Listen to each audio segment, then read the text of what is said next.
Welcome to the United States Supreme Court. Actively, World War I is going on and the Allied powers are dug into their trenches. Grenade!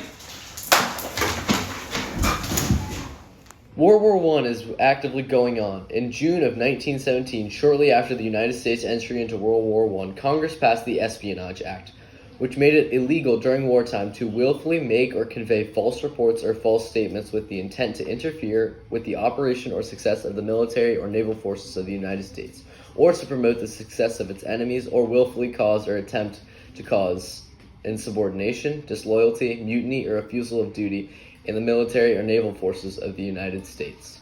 During World War I, this man, Charles Shneck, distributed leaflets declaring the draft violated the 13th Amendment, prohibition against involuntary servitude. The leaflets urged the public to disobey the draft, but advised only peaceful action.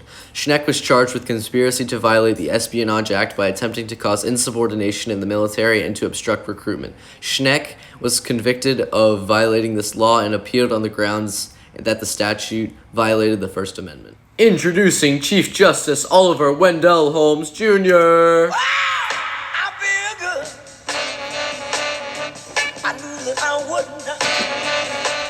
And now we go live to the case of Shneck versus United States.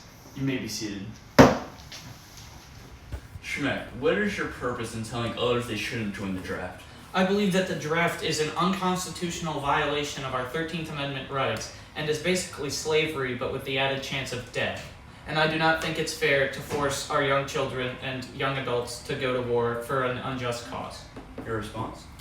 Well, under times of war, Congress has the power and the authority to protect our nation. In 1917, they created the Espionage Act to help prevent citizens from helping other countries and to protect the nation as a whole.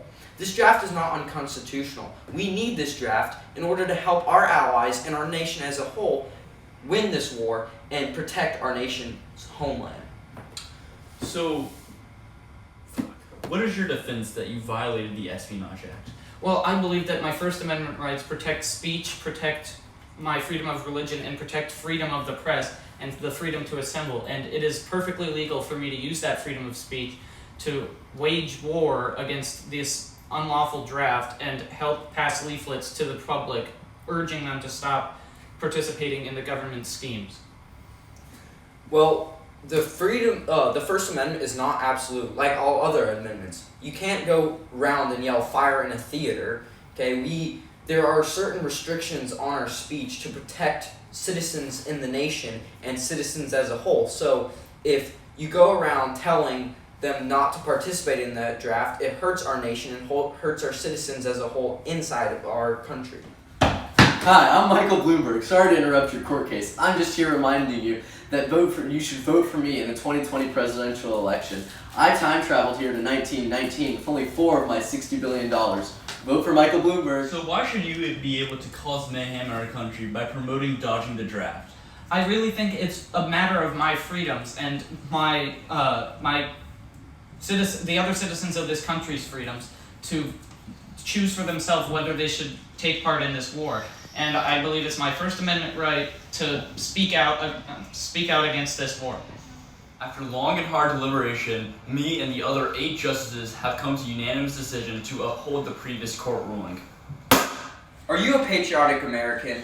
Do you want to support your country in the Great War?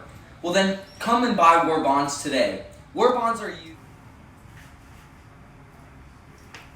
Yeah, we got bought out? Okay. Hi folks, I'm Michael Bloomberg. I just bought out this commercial. Vote for me for the 2020 presidential candidate.